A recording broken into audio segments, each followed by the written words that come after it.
Welcome back. BJP ವಿರೋಧಿ ಪಕ್ಷಗಳಲ್ಲಿ ಒಮ್ಮತ ಮೂಡಿಲ್ಲ. 2024ರ ಲೋಕಸಭೆ ಚುನಾವಣೆಗೆ ಮೋದಿ ವರ್ಸಸ್ ಯಾರು?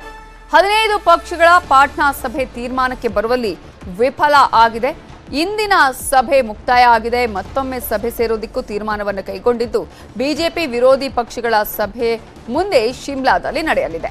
ವಿಪಕ್ಷಗಳ ಎರಡನೇ ಹಂತದ ಸಭೆ ಶಿಮ್ಲಾದಲ್ಲಿ ನಡೆಯಲಿದ್ದು, ಹಾಗಾಗಿ ವಿಪಕ್ಷಗಳಲ್ಲಿ ಇನ್ನೂ ಕೂಡ ಒಮ್ಮತ ಮೂಡ್ತಾ ಇಲ್ಲ. ಇದರ ನೇತೃತ್ವವನ್ನು ಯಾರು ವಹಿಸಿಕೊಳ್ಳಬೇಕು, ಯಾರು ಚುನಾವಣೆಗೆ ಮೋದಿ ವರ್ಸಸ್ ಅವರ ವಿರೋಧಿಗಳು ಯಾರು ಅನ್ನೋದರ ಬಗ್ಗೆ ಯಾವುದೇ ರೀತಿಯಂತಹ ಒಮ್ಮತ ಮೂಡದ ಹಿನ್ನೆಲೆಯಲ್ಲಿ ಇವತ್ತಿನ ಸಭೆ ಮುಕ್ತಾಯ ಆಗಿದೆ. ಆದರೆ ಮತ್ತೊಂದು ಸಭೆಯನ್ನ ಶಿಮ್ಲಾದಲ್ಲಿ ನಡೆಸುವುದಕ್ಕೆ ಈಗ ವಿಪಕ್ಷಗಳು ತೀರ್ಮಾನವನ್ನ ಕೈಗೊಂಡಿದೆ. ಪಾಟ್ನಾದಲ್ಲಿ 15 ಪಕ್ಷಗಳ ಮಹತ್ವದ ಸಭೆ ನಡೆಯಿತು. ಬಿಜೆಪಿಯನ್ನ ಶತಾಯಗತೆ ಈ ಸಲ ಚುನಾವಣೆಯಲ್ಲಿ ಸೋಲಿಸಲೇಬೇಕು ಅನ್ನುವಂತಹ ನಿಟ್ಟಿನಲ್ಲಿ ಎಲ್ಲಾ ಪಕ್ಷಗಳು ಒಂದುಗೂಡುವಂತಹ ತೀರ್ಮಾನಕ್ಕೆ ಬಂದಿರುವುದನ್ನು ನಾವು ಗಮನಿಸ್ತಾ ಇದ್ವಿ.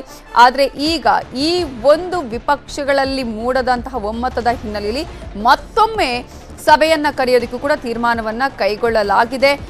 ಸುಗ್ರೀವಾಜ್ಞೆ ಸಂಬಂಧ ಕೇಜ್ರಿವಾಲ್ಗೆ ಠಾಕ್ರೆ ಬೆಂಬಲ ಕೊಟ್ಟಿದ್ರು. ಅದೇ ರೀತಿಯಾಗಿ ಸುಗ್ರೀವಾಜ್ಞೆ ಸಂಬಂಧ ರಾಹುಲ್ ಮೇಲೆ ಆಪ್ಗೆ ಅನುಮಾನ ಇದೆ.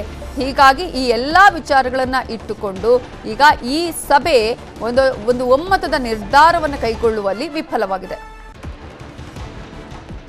ಇದರ ಬಗ್ಗೆ ಇನ್ನಷ್ಟು ಡೀಟೇಲ್ಸ್ ಕೊಡೋದಕ್ಕೆ ನಮ್ಮ ಡೆಪ್ಯೂಟಿ ನ್ಯೂಸ್ ಎಡಿಟರ್ ಆಗಿರುವಂತಹ ರಾಘವೇಂದ್ರ ಗುಡಿ ಈಗ ನೇರ ಸಂಪರ್ಕದಲ್ಲಿ ಜಾಯ್ನ್ ಆಗಿದ್ದಾರೆ. ರಾಘವೇಂದ್ರ ಗುಡಿ, ಇವತ್ತಿನ ಸಭೆಯಲ್ಲಿ ಒಂದು ನಿರ್ಧಾರವನ್ನ ಮಾಡಬಹುದೇನೋ ವಿಪಕ್ಷಗಳು ಎಲ್ಲಾ ಪಕ್ಷಗಳು ಸೇರಿ ಅಂತ ಅಂದುಕೊಳ್ಳಲಾಗಿತ್ತು. ಬಟ್ ಈಗ ಅವರವರಲ್ಲೇ ಒಮ್ಮತ ಇಲ್ಲ. ಮುಂದಿನ ಸಭೆಯಲ್ಲಾದ್ರೂ ಆ ಒಮ್ಮತವನ್ನು ತರುವಂತಹ ನಿರ್ಧಾರಗಳು ಬರುವಂತಹ ಚಾನ್ಸಸ್ ಇದೆಯಾ? ಯಾವೆಲ್ಲ ವಿಚಾರಗಳಲ್ಲಿ ಒಮ್ಮತ ಮೂಡಲಿಲ್ಲ? ನವಿತಾ, ಈಗ ನಾವು ನೋಡ್ತಾ ಇದ್ರೆ ಸುಮಾರು 15 ಪಕ್ಷಗಳ ಉದ್ದೇಶ, ಅವುಗಳ ಒಂದು ಅಜೆಂಡಾ ಇರ್ತಕ್ಕಂಥದ್ದು ಸಂಪೂರ್ಣವಾಗಿ ವಿಭಿನ್ನವಾಗಿರ್ತಕ್ಕಂಥದ್ದು. 15 ವಿಭಿನ್ನ ರಾಜ್ಯಗಳಲ್ಲಿ ತಮ್ಮದೇ ಆಗಿರ್ತಕ್ಕಂಥ ಒಂದು ಅಸ್ತಿತ್ವವನ್ನು ಹೊಂದಿರತಕ್ಕಂಥ ಪಕ್ಷಗಳು ಎಲ್ಲ ಒಟ್ಟಿಗೆ ಬಂದಾಗ ಸಹಜವಾಗಿ ಪ್ರಾರಂಭಿಕವಾಗಿ ಒಂದೇ ದಿನಕ್ಕೆ ಎಲ್ಲ ಒಂದು ಒಮ್ಮತ ಮೂಡುತ್ತೆ ಅಂತ ಊಹೆ ಮಾಡೋದಕ್ಕೂ ಕೂಡ ಸಾಧ್ಯ ಆಗೋದಿಲ್ಲ.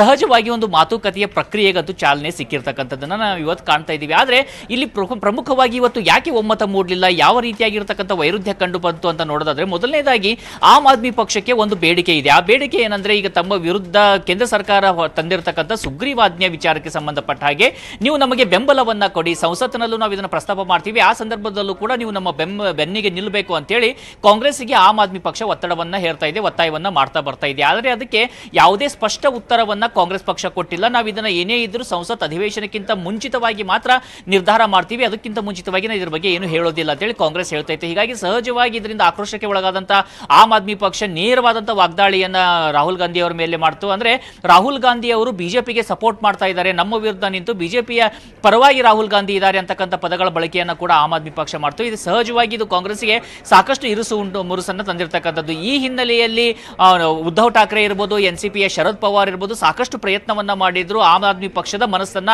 ಒಂದು ಒಲಿಸೋದಕ್ಕೋಸ್ಕರ. ನೀವು ಈ ಸದ್ಯಕ್ಕೆ ಅದರ ಬಗ್ಗೆ ಯಾವುದೇ ಅಪಸ್ವರವನ್ನು ತೆಗೆದುಕೊಳ್ಬೇಡಿ, ಮುಂಬರುವಂತಹ ಸಮಯದಲ್ಲಿ ಇದರ ಬಗ್ಗೆ ಚರ್ಚೆ ಮಾಡೋಣ, ಸದ್ಯ ಒಮ್ಮತದ ಒಂದು ನಿರ್ಧಾರಕ್ಕೆ ಬರೋಣ ಅಂತ. ಆದರೆ ತನ್ನ ಪಟ್ಟನ್ನ ಆಮ್ ಆದ್ಮಿ ಪಕ್ಷ ಸಡಿಲಿಸಲಿಲ್ಲ. ಹೀಗಾಗಿ ಸಹಜವಾಗಿ ಇವತ್ತು ಯಾವುದೇ ರೀತಿಯಾಗಿರ್ತಕ್ಕಂಥ ಒಮ್ಮತ ಕೂಡ ಮೂಡಿಲ್ಲ. ಇನ್ನು ಮುಂಬರುವಂತಹ ದಿನಗಳಲ್ಲಿ ಶಿಮ್ಲಾದಲ್ಲಿ ಮತ್ತೊಂದು ಬಾರಿಯ ಸಭೆಯನ್ನು ನಡೆಸೋದಕ್ಕೆ ಎಲ್ಲ ಪಕ್ಷಗಳ ಮುಖಂಡರು ಕೂಡ ನಿರ್ಧಾರವನ್ನ ಮಾಡಿದ್ದಾರೆ. ಹೀಗಾಗಿ ಸಹಜವಾಗಿ ಒಂದು ಮಟ್ಟದ ನಿರಾಶೆ ಅಂತೂ ಖಂಡಿತವಾಗಿ ಅವರ ಪಕ್ಷದ ಬೆಂಬಲಿಗರಲ್ಲಿ ಆಗೋದಕ್ಕೆ ಸಾಧ್ಯ ಇದೆ. ಆದರೆ ಈ ಒಂದು ಸಭೆ ನಡೆದಂತ ಸಂದರ್ಭದಲ್ಲಿ ಸಾಕಷ್ಟು ರಾಜ್ಯಗಳಲ್ಲಿ ಇರ್ತಕ್ಕಂಥ ತಮ್ಮ ಅಸ್ತಿತ್ವವನ್ನು ಉಳಿಸಿಕೊಳ್ಬೇಕಾದಂತ ಹೊಣೆಗಾರಿಕೆ ಕೂಡ ಆಯಾ ಪ್ರಾದೇಶಿಕ ಪಕ್ಷಗಳ ಮೇಲೆ ಇರೋದ್ರಿಂದ ಸಹಜವಾಗಿ ಯಾರು ಮುಖಂಡತ್ವವನ್ನು ವಹಿಸ್ತಾರೆ, ಯಾರ ಪರವಾಗಿ ಹೋರಾಟ ಮಾಡ್ತಾರೆ, ಈ ಒಂದು ಹೋರಾಟದ ಮುಖ ಯಾರಾಗಿರ್ತಾರೆ ಅಂತಕ್ಕಂಥ ಪ್ರಶ್ನೆಗಳು ಕೂಡ ಸಹಜವಾಗಿ ಮೂಡ್ತಾ ಇತ್ತು. ಜೊತೆಗೇನೆ ಈಗ ಬಿಎಸ್ಪಿಯ ಮಾಯಾವತಿ ಅವರನ್ನು ಆಹ್ವಾನ ಮಾಡಿರಲಿಲ್ಲ, ಜೊತೆಗೆ ಜಗನ್ಮೋಹನ್ ರೆಡ್ಡಿ ಈ ಒಂದು ಸಭೆಗೆ ಆಗಮಿಸಿಲ್ಲ, ಅದೇ ರೀತಿಯಾಗಿ ಚಂದ್ರಬಾಬು ನಾಯ್ಡು ಆಗಮಿಸಿಲ್ಲ, ನವೀನ್ ಪಟ್ನಾಯಕ್ ಅವರು ಕೂಡ ಆಗಮಿಸಿರಲಿಲ್ಲ. ಹೀಗಾಗಿ ಸಹಜವಾದಂತ ಒಂದು ಕಸಿವಿಸಿ ಅಂತೂ ಇತ್ತು. ಆ ಕಸಿವಿಸಿಗೆ ಮತ್ತಷ್ಟು ಪುಷ್ಟಿ ಕೊಡುವಂತ ಬೆಳವಣಿಗೆಗಳು ಇವತ್ತು ನಡೆದಿದ್ದಾವೆ.